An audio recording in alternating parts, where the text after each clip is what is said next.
Sebenarnya sih sudah waktunya untuk pensiun, cuman kaderisasi ini belum siap, sehingga kita yang senior-senior masih mendampingi junior untuk menyemangati mereka. Dan program jangka pendek kita ini tetap intinya kita mempersatukan warga Minang yang pernah di Ambon, yang sekarang ini berpencar-pencar di seluruh Indonesia, kita akan coba menyatukan.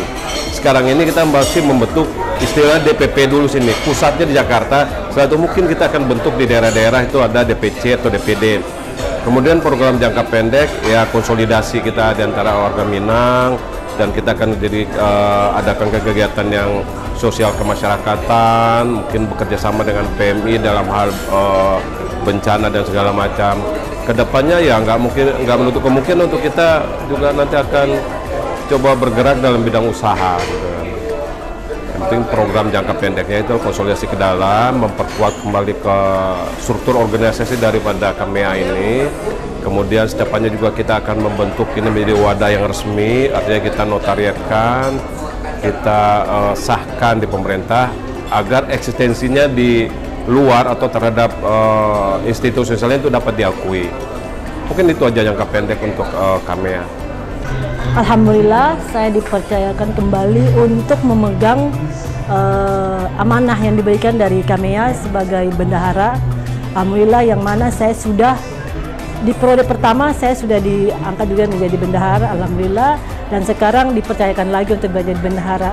Dan saya menginginkan dan niat saya yang paling khusus itu untuk kami adalah kedepannya mungkin dengan adanya pengurus baru ini kami lebih eksis lagi dan lebih mempersatukan lagi keluarga kami yang bukan cuma dari Ambon yang tinggal di Ambon, atau mereka yang sudah sekarang pindah di Solo, di seluruh Indonesia yang ada, kami bisa berkumpul lagi sama-sama di sini, dan kami ini menjadi yang lebih baik lagi dan lebih mempersatukan silaturahmi yang selama ini terbengkalai kemana-mana.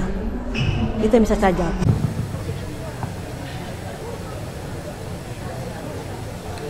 Bismillahirrahmanirrahim. Assalamualaikum warahmatullahi wabarakatuh. Alhamdulillah, alhamdulillahilladzi la yansa man dzakara.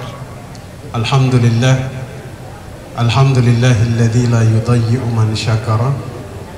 Alhamdulillah. Dikasih tempat dulu. Syukran.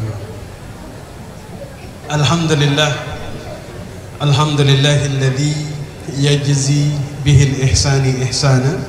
Hormati Bapak Ketua Pembina KAMEA, Bapak Haji Gumarat Sabirin, Ibu Linda, Bang Rahman Syah, Ketua yang baru Pak Ferry, Bang Sam.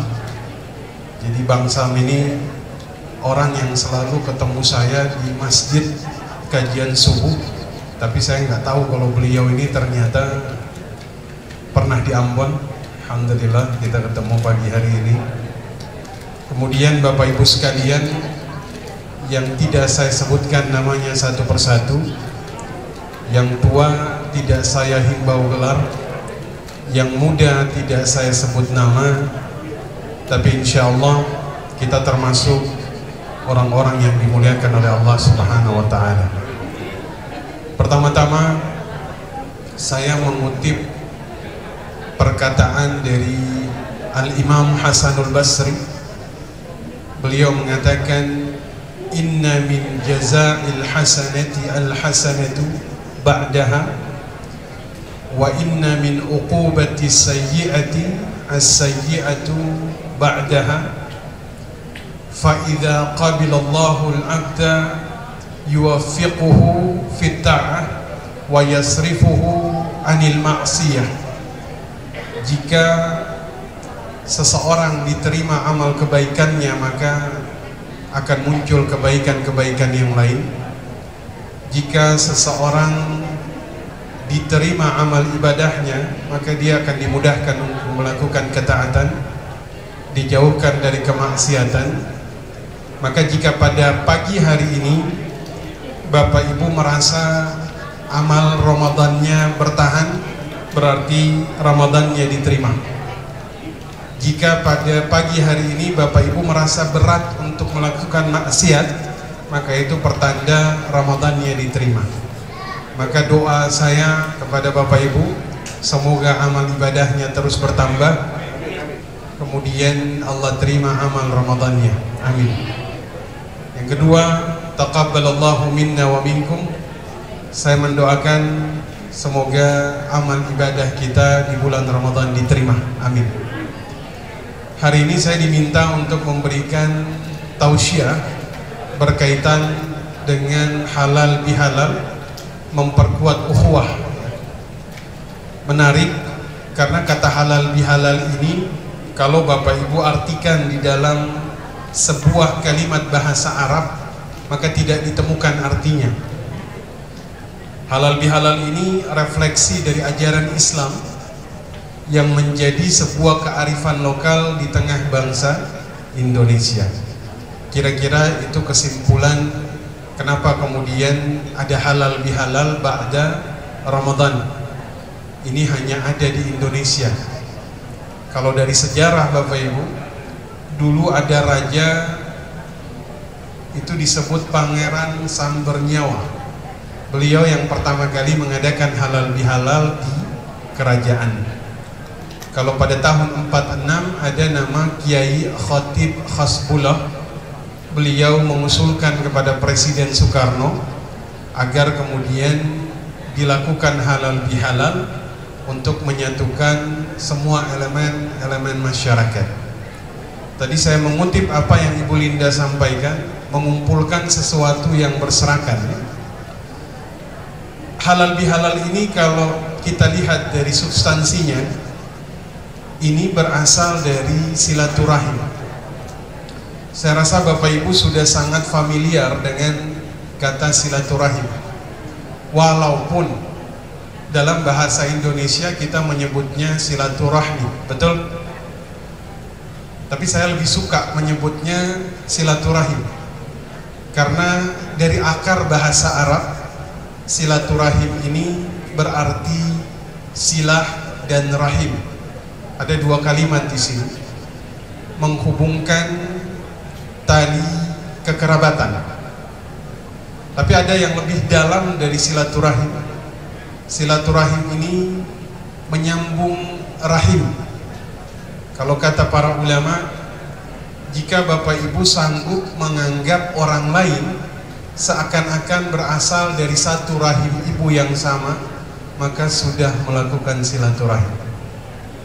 Kalau Bapak Ibu menghormati yang lebih tua di dalam kamea ini, seakan-akan menghormati kakak sekandung, maka sudah melakukan silaturahim.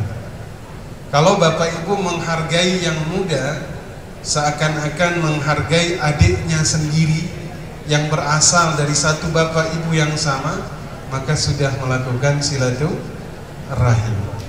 Pertanyaannya, apakah Bapak Ibu sudah melakukan itu? Harus bisa, karena kata Nabi Sallallahu Alaihi Wasallam, man arada an yumidda lahu fi umri wa yubarik lahu fi rizqi falyattaqillah wal yasil rahimah. Barang siapa yang ingin Allah panjangkan umurnya, Allah luaskan rezekinya, maka bertakwalah kepada Allah dan sambunglah silaturahim. Maka sambung silaturahim, kata Nabi. Cuman kita ini terlalu sederhana di dalam mengartikan silaturahim. Pertanyaannya adalah, yang kita lakukan pada pagi hari ini silaturahim atau bukan? Silaturahim, betul? Ya. Baik. Mari kita lihat definisi dari Nabi Sallallahu Alaihi Wasallam. Kata Nabi, laisal muasil bil mukafi. Bukan silaturahim balas membalas. Suatu hari misalnya ibu-ibu dan bapak-bapak dikirimin makanan oleh seseorang, kemudian bapak ibu balas mengirimkan makanan. Ini silaturahim? Kata Nabi, belum. Ini balas membalas. Kalau orang yang suka ngasih hadiah berhenti ngasih hadiah, maka dia pun berhenti. Karena sifatnya hanya balas membalas. Dan dia selalu membalas apa yang dia terima. Kalau yang dia terima kebaikan, maka dia balas kebaikan. Jadi misalnya Bapak Ibu pernah nggak ketemu seseorang yang nggak pernah senyum? Pernah? Kira-kira Bapak Ibu senyum atau tidak ketemu orang yang mukanya apa? Masam terus. Bapak Ibu senyum? Kenapa? Karena Bapak Ibu apa kalau ketemu orang Ambon bilang? Muka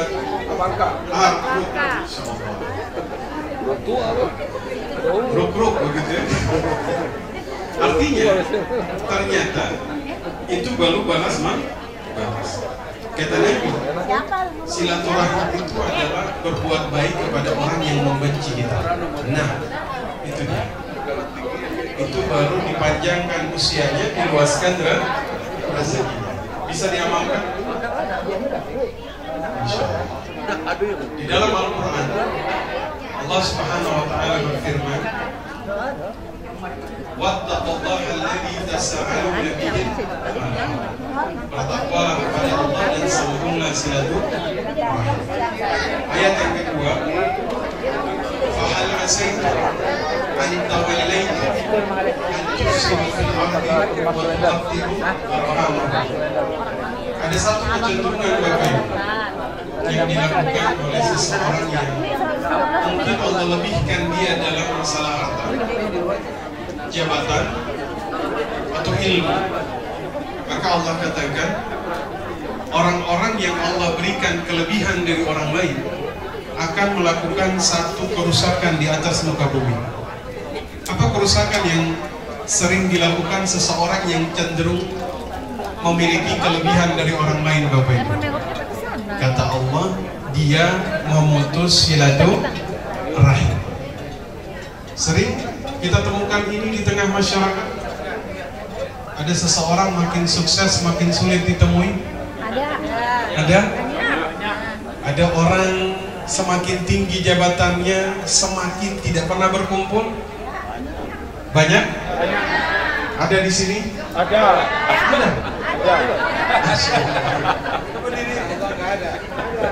Enggak, alhamdulillah kan. Kalau yang hadir di sini berarti dia tidak memutus itu. Allah tulikan pendengaran dia, Allah butakan penglihatannya. Maksudnya tidak bisa mendengar kebenaran, tidak bisa melihat kebaikan. Maka alhamdulillah pada hari ini kita berlepas dari ayat tersebut karena kita meluangkan waktu untuk hadir di sini. Makanya saya meluangkan waktu untuk hadir di sini. Tadinya Bapak Ibu waktunya tabrakan. Saya punya acara jam 9, tapi mereka tidak koordinasi sebelumnya. Itu jadwal dari 2 tahun yang lalu, baru di follow up lagi 3 hari yang lalu. Saya tidak bisa, mana ingat kita kan sudah 2 tahun lalu. Karena COVID, mereka baru konfirmasi 3 hari yang lalu. Saya hadir di sini karena ini kali pertama saya ketemu dengan Bapak Ibu. Walaupun di sini ada paman saya, Bapak Muhammad Marasa Desi, ada ibunda saya, Mama Eci, kemudian ada Ustadz Abdul Muttalib Ciu, ini guru ngaji kita. Banyak yang kemudian sudah saya kenal, tapi banyak juga yang baru pertama ketemu. Maka saya meluangkan waktu untuk datang ke sini agar dapat pahala silaturahim. Karena saya berharap umur saya Allah panjangkan, rezeki saya Allah luaskan. Makanya saya ingin hadir di sini untuk dapat keberkahan itu. Dan saya mendoakan Bapak Ibu juga mendapatkan keberkahan yang sama. Yang punya kesempitan Allah luaskan, yang punya kesusahan Allah angkat kesusahannya, yang punya hutang biar cepat lunas, yang belum kawin biar cepat kawin. Amin. Nah, masih sisa berapa menit? 30 menit. 30. Perasaan. Nah, ada 3 ciri penghuni surga kata Nabi Muhammad. Ada 3 ciri penghuni surga. Yang pertama, satu ciri penghuni surga dikatakan oleh Nabi Sallallahu Alaihi Wasallam, al-ihsan ilal musi, orang yang berbuat baik kepada musuhnya. Nah, kalau berbuat baik kepada sahabat ini biasa atau luar biasa Bapak Ibu? Biasa. Kalau Bapak Ibu sedekah, yang dipilih orang dekat apa orang yang tidak dekat? Kalau Bapak Ibu mau kasih sesuatu, yang dipilih orang yang Bapak Ibu cintai atau yang benci kepada Bapak Ibu?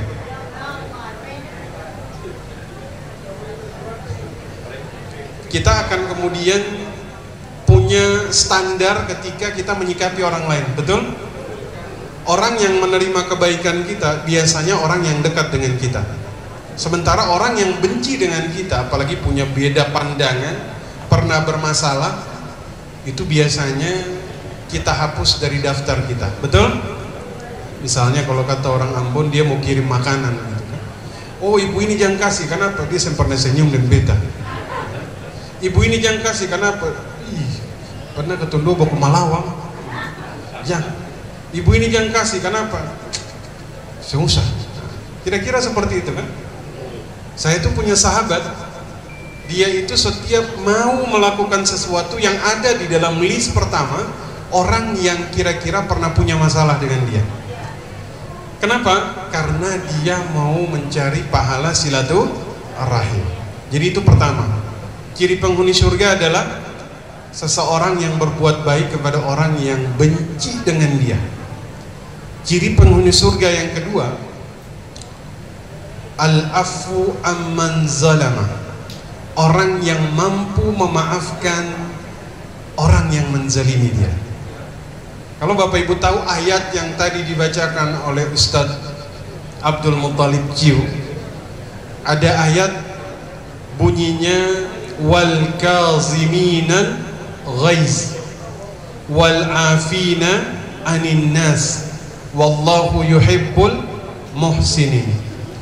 Ini tiga sikap yang Allah tegaskan dalam Al-Quran, yang seharusnya kemudian dipraktekkan oleh seseorang sehingga dia bisa menjadi penghuni surga. Coba kita lihat. Bapak Ibu pernah marah? Pernah? Pernah ya? Ada Bang Mokhtar Marasabesi di sini. Beliau pernah bilang kepada saya, Ustadz, kita orang Kailolo, otaknya itu pintar-pintar, tapi dalam satu kondisi yang pintar itu bisa berubah menjadi palungku. Tapi tidak semuanya Bang Mokhtar ya. Orang Kailolo itu hatinya lembut-lembut. Buktinya banyak orang Kailolo nikah sama orang Padang. Betul. Tuh, ibunda saya dari Padang dan istri saya juga masih punya darah Padang. Bahkan ada sepupu saya juga, tadi tantenya ketemu di depan, Ustadz, ponakan saya nikah sama orang Kailolo, namanya Tommy Marasabesi. Kira-kira seperti itu. Jadi Bapak Ibu, kalau Bapak Ibu mau marah, di dalam Al-Quran itu Allah tegaskan wal kaziminal ghaiz, tahan rasa marah. Setelah tahan rasa marah, Allah ajak kita untuk naik ke level berikutnya, wal afina anin nas. Kalau kita marah, kita tahan rasa marah, kemudian kita maafkan orangnya. Kemudian Allah ajak lagi ke level yang selanjutnya. Jadi ketika kita mau marah, kita tahan. Setelah itu kita maafin. Maka untuk menyempurnakan itu Allah katakan wallahu yuhibbul muhsinin. Kita marah, kita tahan. Setelah tahan, kita maafin. Setelah kita maafin, kita kasih uang kepada orangnya. Masya Allah. Bisa diamalkan? Bisa? Saya doakan mudah-mudahan bisa. Nabi Muhammad itu dulu ada seseorang namanya Safwan bin Umayyah. Dia ini punya ayah namanya Umayyah bin Khalaf. Umayyah bin Khalaf ini dulu adalah tuannya Bilal bin Rabah. Tahu Bilal bin Rabah? Dulu ayahnya Safwan ini meninggal di perang Badar, maka anaknya itu bersumpah bahwa dia akan melawan Nabi Muhammad sampai kapanpun. Maka dalam setiap peperangan Safwan bin Umayyah ini ikut, mau perang Uhud, perang Badar, perang Khandaq, sampai Fathu Makkah. Nabi datang ke kota Makkah, Safwan ini mau keluar dari kota Makkah karena benci melihat Nabi Muhammad. Tapi Nabi Muhammad tahan, sudah kamu jangan keluar, tetap di sini saja. Tidak lama Nabi mengirimkan beberapa ekor kambing kepada Safwan bin Umayyah. Apa kata dia? Benciku kepada Muhammad agak sedikit berkurang. Nabi tambah lagi beberapa ekor kambing. Apa kata dia? Sudah mulai berkurang rasa benciku. Nabi tambah lagi, dia bilang sekarang hilang rasa benciku kepada Muhammad. Nabi tambah lagi, dia bilang sekarang saya cinta kepada Muhammad. Bisa diamalkan?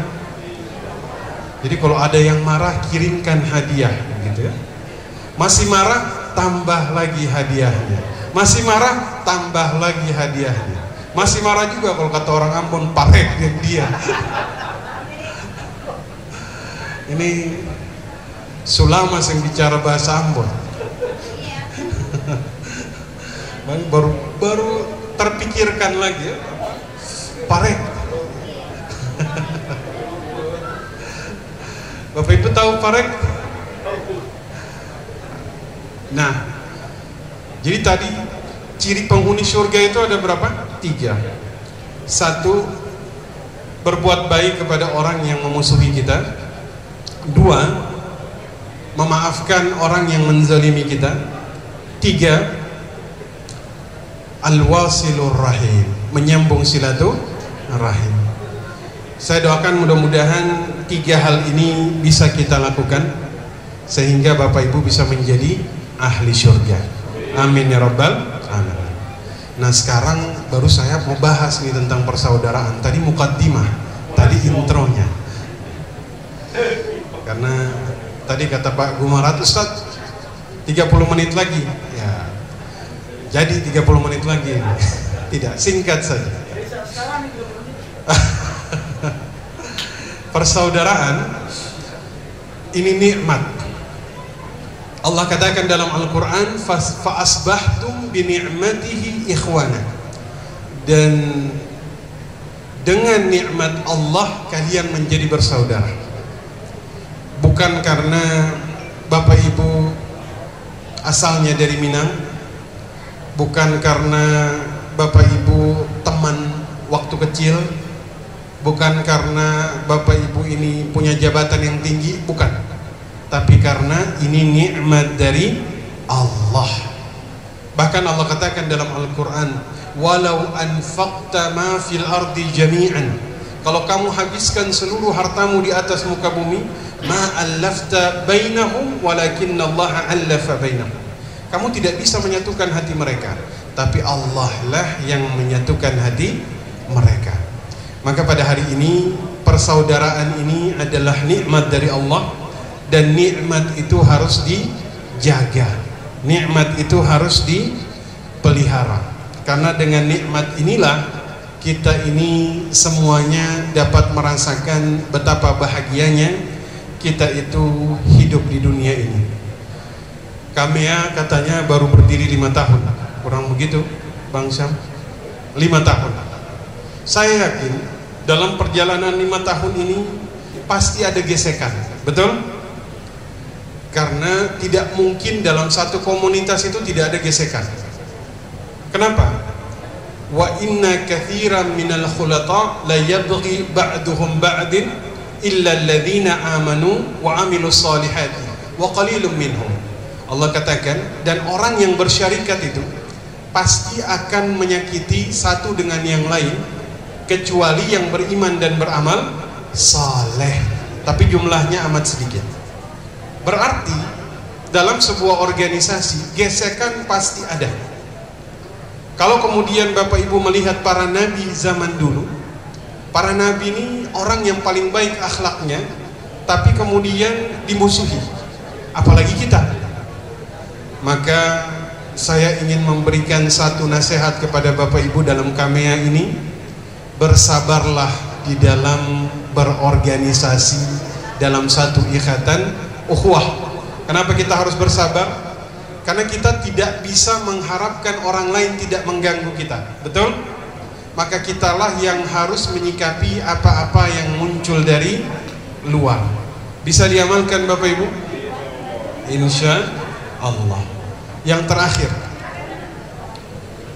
saya dari tadi itu sebenarnya mengutip apa yang disampaikan oleh Pak Pembina, mantan ketua dan ketua yang baru kemudian suka saya simpulkan.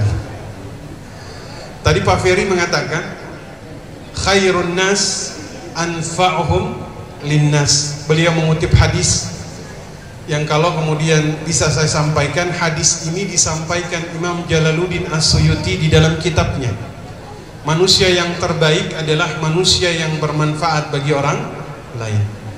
Maka bagi ketua yang baru, menjadi orang yang bermanfaat itu adalah suatu kebahagiaan tertinggi di dalam kehidupan. Nabi itu mengatakan orang yang bisa memberi manfaat kepada orang lain itu adalah manusia yang terbaik.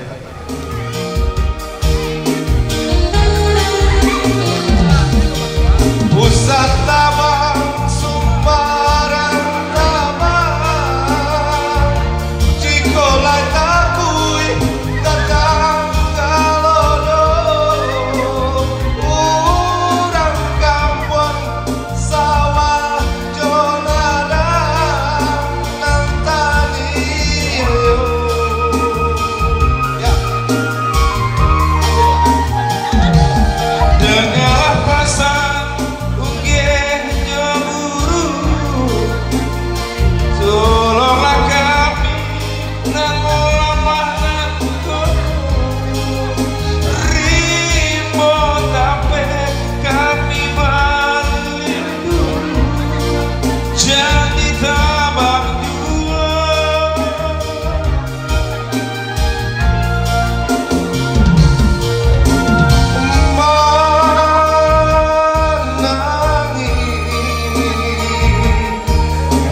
sambatan dan jauh ranti yang jauh